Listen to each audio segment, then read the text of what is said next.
ছাত্রছাত্রীরা সকলে ভালো আছো তো? আজকে আমি তোমাদের অচিন্ত্য কুমার সেনগুপ্তের পূব পশ্চিম কবিতার প্রশ্ন উত্তর নিয়ে আলোচনা করব। প্রশ্ন উত্তর পড়ার আগে তোমরা কবিতাটা খুব ভালো করে পড়ে নেবে। সোনার তরী হোম টিউশন চ্যানেলে আমি পূব পশ্চিম কবিতার বিস্তারিত আলোচনা করেছি, তোমরা সেখান থেকে কবিতার আলোচনা পড়ে নেবে। এখন আমি কোশ্চেন অ্যান্সার নিয়ে আলোচনা করছি। কোশ্চেনগুলো তোমরা স্ক্রিনে দেখো এবং উত্তরটা আমি মুখে বলে দিচ্ছি। 1 নম্বর কোশ্চেন, তোমার চোখের আকাশের রোদ আমার চোখের উঠোনে এসে পড়ে, আমার ভাবনার বাতাস তোমার ভাবনার বাগানে ফুল ফোটায়। ক, কার লেখা, কোন কবিতার অংশ? অচিন্ত্য কুমার সেনগুপ্তর লেখা পূব পশ্চিম কবিতার অংশ। খ, কবিতাটি কোন কাব্যগ্রন্থের অন্তর্গত? কবিতাটি পূর্ব পশ্চিম কাব্যগ্রন্থের অন্তর্গত। গ, পূব পশ্চিম কেন তোমার আমার হলো? কিছু রাজনৈতিক স্বার্থান্বেষী মানুষের জন্য অবিভক্ত বাংলাকে দুই ভাগে ভাগ করা হয়, পূর্ব বাংলা এবং পশ্চিম বাংলা। দুই দেশ আলাদা হলেও দুই দেশের মধ্যে মিল তথা অভিন্নতার কথা কবিতার বলা হয়েছে। কবি বলতে চেয়েছেন দুই বাংলা আসলে এক, তাদের মধ্যে যেটুকু পার্থক্য আছে তা খুবই সামান্য। রাজনৈতিক পার্থক্য ছাড়া আর কোনো পার্থক্য আমরা দেখি না। দুই দেশের মানুষের হৃদয়ের মূল ভাবটিও এক। আকাশের রোদ সমানভাবে যেমন দুই বাংলায় পড়ে, রোদের রঙও সমস্ত পৃথিবীতেই এক, তাই একই রোদ দুই বাংলার উঠোনে এসে পড়ে। আবার পশ্চিমবঙ্গের মানুষেরা যা ভাবে সেই ভাবনার রূপ দেয় পূর্ব বাংলার মানুষেরা। দুই দেশের মানুষের চিন্তাধারাও এক। দুই বাংলার মানুষের মধ্যে ভাবের আদান প্রদানও রয়েছে। শুধুমাত্র কাঁটাতারের বেড়া দিয়ে দুই দেশকে বিভক্ত করা যায় না। দুই বাংলা ভাগ হলেও দুই বাংলার মানুষের মধ্যে রয়েছে নিবিড় বন্ধন। 2 নম্বর কোশ্চেন,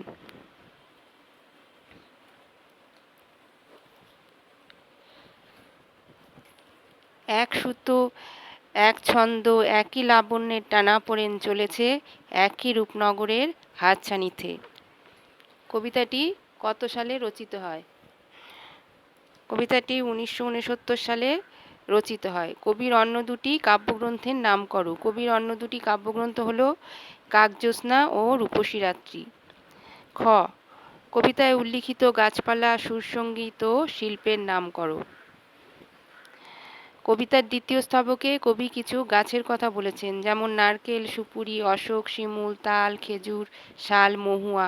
এই গাছগুলো দুই বাংলাতেই হয়। সমস্ত পৃথিবীতেই এই গাছগুলি পাওয়া যাবে না, কিন্তু দুই বাংলাতেই এই গাছগুলি পাওয়া যায়।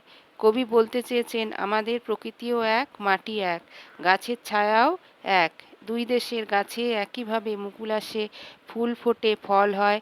দুই বাংলা প্রকৃতির রঙে মানুষ একইভাবে মোহিত হয়। আবার কিছু লোকসঙ্গীতের কথাও তুলে ধরেছেন। নৌকায় মাঝিরা তাদের সুখ দুঃখের জীবন কাহিনী নিয়ে যে গান গায় সেটা হলো ভাটিয়াল। গম্ভীরার মধ্যে দিয়ে ভগবান শিবের কাহিনীর পরিচয় পাওয়া যায়। সারিজারি হলো মুসলিম সম্প্রদায়ের লোকসঙ্গীত। বাউল গানের সঙ্গে আমরা সকলেই পরিচিত। ভাটিয়াল, সারিজারি পূর্ব বাংলার লোকসঙ্গীত হলেও গম্ভীরা বা বাউলে আমরা যে সুরের মূর্ছনা পাই সেই একই সুরের আকুতি আমরা অনুভব করি ভাটিয়াল শুনে। আমরা আবার পশ্চিম বাংলার সুরেও পূর্ব বাংলার মানুষের অন্তর তৃপ্ত হয়। এবং কিছু শিল্পের কথা বলা হয়েছে, যেমন বাংলাদেশের টাঙ্গাইল জামদানি এবং আমাদের দেশের বালুচরী শাড়ির কথা, ধনেখালি বালুচরী শাড়ির কথা বলা হয়েছে। সুতোর কোনো প্রভেদ নেই, শাড়ি তৈরিতেও কোনো প্রভেদ নেই। দুই দেশের শিল্পের নাম আলাদা হলেও দুই দেশের শিল্পীও একইভাবে পরিশ্রম করে চলেছে। শিল্পকে চরম উৎকর্ষতা দেওয়ার চেষ্টা দুই দেশের শিল্পীর ক্ষেত্রেই এক। শিল্পীকে কোনো নির্দিষ্ট সীমায় বেঁধে রাখা যায় না, তাহলে তার শিল্পসত্তার বিনষ্ট হয়, ক্ষতি হয় শিল্পের। দুই দেশের শিল্পী তাই বিভিন্ন শাড়িতে তাদের শিল্পের বিকাশ ঘটাচ্ছে। শাড়িতে কিভাবে সৌন্দর্য দেওয়া যায় তারা সেই চেষ্টাই করে চলেছে। কবিতায় এবার গ, কবিতায় অভিন্নতার মধ্যে মূল ঐক্যসূত্রটি কী বলে কবি মনে করেন? হিন্দু ও মুসলমানের হৃদয় এক সূত্রে গাঁথা। ভারত তথা পশ্চিমবঙ্গ ও বাংলাদেশের মধ্যে বিভেদ কার্যত অসম্ভব। আমরা চিরকাল একে অন্যের পাশে ছিলাম এবং এখনও আছি। আমাদের শান্তিপূর্ণ অবস্থান অনেক ক্ষেত্রেই নজর কেড়েছে। তবে ইদানিং একটি বিচ্ছিন্নতার আভাস পাওয়া যাচ্ছে, কিন্তু আমাদের এই বিচ্ছিন্নতাবাদীদের থেকে সাবধানতা অবলম্বন করতে হবে। দুটি দেশ পৃথক রাষ্ট্র, তাতে কিছু এসে যায় না। আমরা পৃথক হয়েও পৃথক নই। আমাদের ইতিহাস এবং ভৌগোলিক পরিবেশ এক, আমাদের প্রাকৃতিক রূপ এক, আমরা চিন্তায়, চেতনায় তথা মননে একই রকম। দুই বাংলার মানুষের মনের মধ্যে যে ভাব তথা অন্তরাত্মা, তারও কোনো তফাৎ নেই। আমাদের সংস্কৃতি সাধনার উদ্দেশ্য একই রকম। রূপলাবণ্য তথা সৌন্দর্যেও আমরা একরকম, একই রূপনগরের প্রতীক। এই ঐকতান যেন কখনো নষ্ট না হয়ে যায়। এটা অনেক সাধ্য সাধনার ফসল এই ঐকতান। এই ঐক্য বজায় রাখা প্রত্যেকটি মানুষের প্রধান এবং পরম কর্তব্য। 3 নম্বর কোশ্চেন। আমরা এক বৃন্তে দুই ফুল, এক মাঠে দুই ফসল, আমাদের খাঁচার ভিতরে একই অচিন পাখির আনাগোনা। আমরা এক বৃন্তে দুই ফুল বলতে এখানে কবি কাদের বুঝিয়েছেন? এক বৃন্তে দুই ফুল বলতে এখানে কবি হিন্দু এবং মুসলমান এই দুই সম্প্রদায়ের কথা বলেছেন। এই হিন্দু এবং মুসলমানের তারা হলো পূর্ব বাংলা এবং পশ্চিম বাংলার মানুষ। একই অচিন পাখির আনাগোনা বলতে কবি কি বুঝিয়েছেন? এখানে কবি বলতে চেয়েছেন যে দুই বাংলার মানুষের ভাব এক, ভাষা এক, সংস্কৃতি এক, প্রকৃতি এক, এবং আমাদের বুকের ভিতর একই অচিন পাখির চলাচল, অর্থাৎ আত্মার পরিচয় সকলের এক। দুই দেশের মানুষের আত্মার কোনো বিভেদ নেই। আমরা যেন আত্মার আত্মীয়। দুই বাংলার মানুষের ধর্ম হয়তো আলাদা, কিন্তু প্রত্যেকটি মানুষের মধ্যে, পশ্চিমবঙ্গ এবং পূর্ববঙ্গের মানুষের মধ্যে যে অভিন্নতা রয়েছে, সেখানে তাদের মধ্যে কোনো পার্থক্য নেই। প্রকৃতপক্ষে রাজনৈতিক পার্থক্য ছাড়া আর কোনো পার্থক্য আমরা দেখি না। দুই বাংলার মানুষের হৃদয়ের মূল ভাবটি এক, তাদের যে অন্তরাত্মা তাও অভিন্ন। এখানে অচিন পাখির আনাগোনা বলতে বোঝা যাচ্ছে যে আত্মার আত্মীয় কথাই বলা হচ্ছে, যে আমাদের দুই দেশের মধ্যে সম্পর্ক আত্মার সম্পর্ক, এটাকে কেউ অভিন্ন করতে পারবে না। 4 নম্বর কোশ্চেন।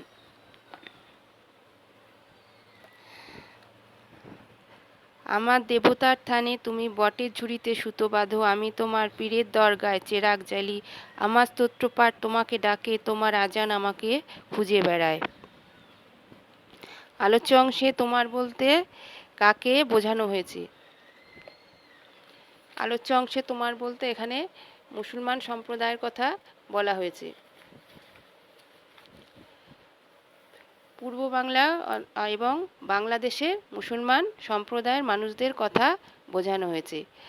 আজান কি? আজান হলো মুসলমান সম্প্রদায় ঈশ্বরের উদ্দেশ্যে প্রার্থনা তথা এক কথায় ঈশ্বর ভজনা।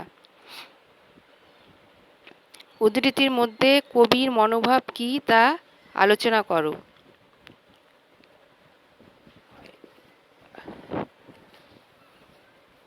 দুই দেশের ধর্ম আলাদা হলেও ধর্ম নিয়ে কোনো দ্বন্দ্ব আমরা করি না। পূর্ব বাংলার মানুষরা পশ্চিম বাংলার কোনো মন্দিরে যায়, সেখানে গিয়ে তারা ঈশ্বরের কাছে মানত করে বটগাছের ডালে তারা সুতো বেঁধে মনের বাসনা জানায়। আবার পশ্চিম বাংলার মানুষেরাও দরগায় গিয়ে প্রদীপ জ্বালে।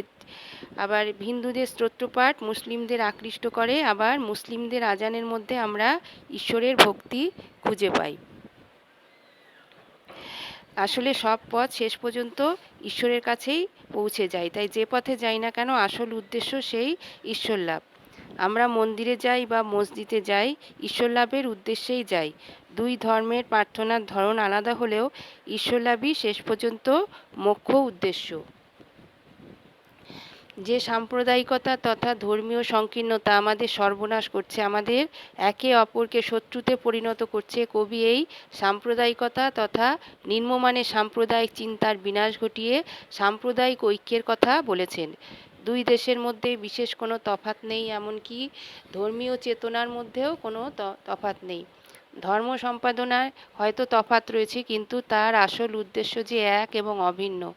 আমরা সুমহান ঐতিহ্যের ধারক এবং বাহক। আমাদের এই সত্য সবসময় মনে রাখতে হবে। আর যারা এই বিরুদ্ধে কাজ করে চলেছেন তাদের বিরুদ্ধে লড়াই করতে হবে এবং ঐক্যবদ্ধ থাকতে হবে। এর মধ্যে যেন সুখ শান্তি বজায় থাকে। ধর্ম যেন অশান্তি ও হিংসার পরিমণ্ডল তৈরি না করে।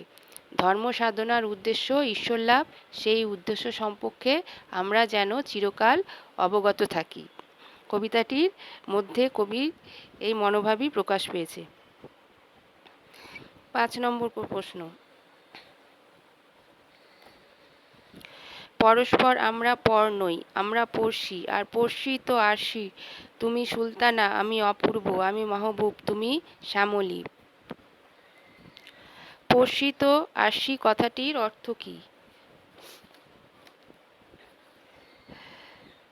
পড়শি এবং আরশি কথাটির অর্থ হলো, পড়শি মানে হচ্ছে প্রতিবেশী এবং আরশি মানে হচ্ছে আয়না। এখানে কবি বলতে চেয়েছেন যে আমরা কেউ কারো পর নই, আমরা প্রত্যেকে প্রত্যেকের আপনজন। পাশের বাড়ির মানুষের সঙ্গে যেমন সম্পর্ক থাকে, সেই রকম যেন আমাদের দুই বঙ্গের মধ্যে সম্পর্ক। আমরা যেন আয়নায় দেখতে পাই অপর দেশকে। পূর্ব বাংলা মানুষের নাম সুলতানা, মাহবুব, আর আমাদের পশ্চিমবঙ্গের অপূর্ব, শ্যামলী। তাদের নাম আলাদা হলেও দুই দেশের মানুষের মানবিকতা বা মনুষ্যত্ব একই রকম। দুই দেশ পরস্পরের প্রতিবেশী, আর প্রতিবেশীদের মধ্যে কোনো শত্রুতা থাকে না, সুসম্পর্ক থাকা উচিত, ভাবের আদান প্রদানও থাকা উচিত। দুই বাংলার মানুষের ধর্ম হয়তো আলাদা, কিন্তু একটি অন্য ধর্মের প্রতি ভালোবাসা প্রত্যেকটি মানুষেরই থাকে। একই ধর্মের মানুষ অন্য ধর্মের মানুষের মঙ্গল কামনা করে থাকে, তাদের মধ্যে কোনো তফাৎ নেই। যে তফাৎগুলো আছে সেগুলো হচ্ছে শুধু তৈরি করা। কবি বলছেন যে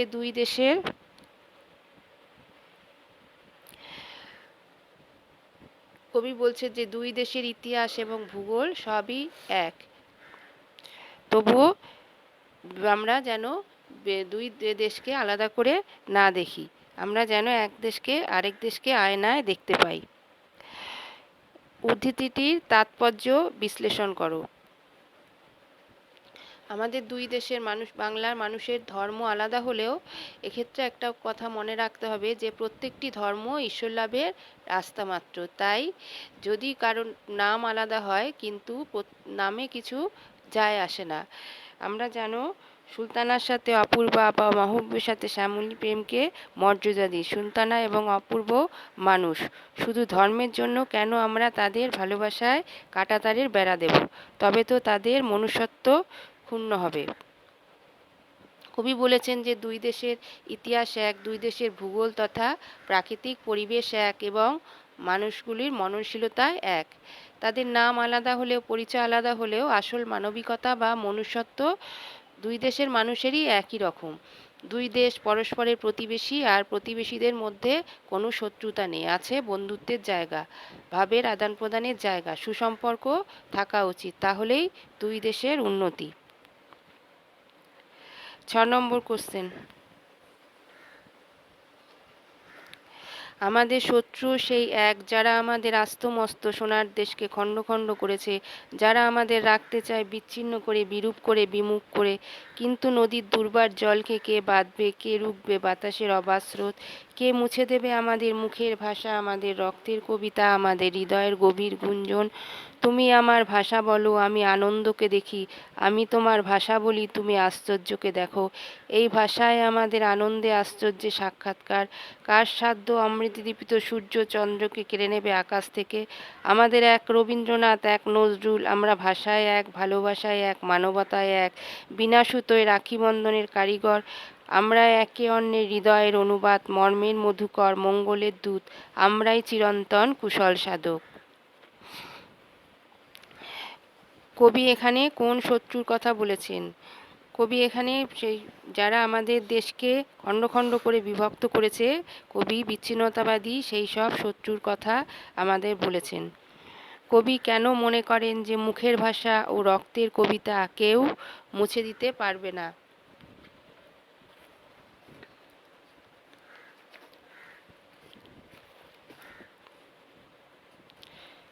কবি বলছেন যে আমাদের এই দেশকে যারা দ্বিখণ্ডিত করেছে, যারা বিচ্ছিন্ন করে রাখতে চায়, তারা আমাদের ক্ষমার যোগ্য নয়। তারা এই দুই দেশেরই শত্রু। তারা কবি এই সাম্প্রদায়িকতার বিনাশ ঘটাতে চান। আমাদের কবি যে বলতে চেয়েছেন যে আমাদের দুই দেশের মধ্যে যে ভালোবাসা তা নদীর স্রোতের মতোই দুর্বার, বাতাসের মতোই তার গতি। নদীর জলস্রোত যেমন কোনো কিছু দিয়ে বেঁধে রাখা যায় না, বাতাসের অবাধ বয়ে যাওয়াকে যেমন আটকানো যায় না, তেমন আমাদের দুই দেশের মধ্যে ভালোবাসা, মমতা ও হৃদয়ের বন্ধন তাকেও বেঁধে রাখা যাবে না। কবি কেন একই সঙ্গে আনন্দ পান এবং আশ্চর্য হন? কবি দুই দেশের মধ্যে রয়েছে ভালোবাসা, মমতা ও হৃদয়ের বন্ধন। কবি যখন দেখেন যে আমাদের দুই দেশের ভাষাই বাংলা, এক দেশ অপর দেশের ভাষা শুনলে আনন্দ পায়, আশ্চর্য হয়ে যায়, মনে করে যেন এ তো আমারই মুখের ভাষা।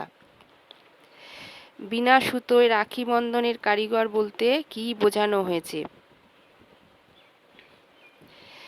আকাশে সূর্য চন্দ্রকে যেমন কেউ কেড়ে নিতে পারে না, তেমনি পূর্ববঙ্গ পশ্চিমবঙ্গের ভাববন্ধনকেও কেউ কেড়ে নিতে পারবে না। আমাদের ভাষা এক, ভালোবাসা এক, আমাদের মানবতাও এক। আমরা একে অপরের হাতে রাখি বাঁধতে কোনো সুতো লাগে না। আমাদের হৃদয়ের রাখি বন্ধন কখনো ছিন্ন হয় না। আমরা একে অন্যের মনের খবর রাখি, একে অন্যের মঙ্গল কামনা করি, আমরা একে চিরকাল একে অন্যের কুশল কামনা করি। কবি এইরকম দুই দেশের মানুষ যে এক, এবং রবীন্দ্রনাথ এবং একই নজরুল, তাদের শিক্ষায় বেড়ে ওঠে। বাধা বিপত্তি ঝড়-ঝাপটা আসে, কিন্তু বাংলার মানুষ এক মানবতায় রাখি বন্ধনের পবিত্র বন্ধনে আবদ্ধ। দুই বাংলার শিক্ষা সংস্কৃতি গঙ্গা পদ্মার মতো পাশাপাশি বয়ে চলেছে, দুই বাংলাকেই সমৃদ্ধ করেছে। কবি বলছেন যে আমাদের দুই বাংলার মানুষের হৃদয়ের জোর এতটাই রয়েছে যে সেটা কোনো সুতো দিয়ে বেঁধে রাখা যায় না। সেটা সুতো দিয়ে বাঁধলে তা ছিঁড়তে বেশি সময় লাগে না, কিন্তু সেটা আমাদের হৃদয়ের সঙ্গে যে রাখি বাঁধা, সে বাঁধন কোনোদিনও খুলবে না বা ঘুচে যাবে না। আমরা একই সঙ্গে মিলেমিশে দুই দেশ একই রকমভাবে থাকবো। আজ তাহলে এই পর্যন্তই। ভালো থেকো সকলে।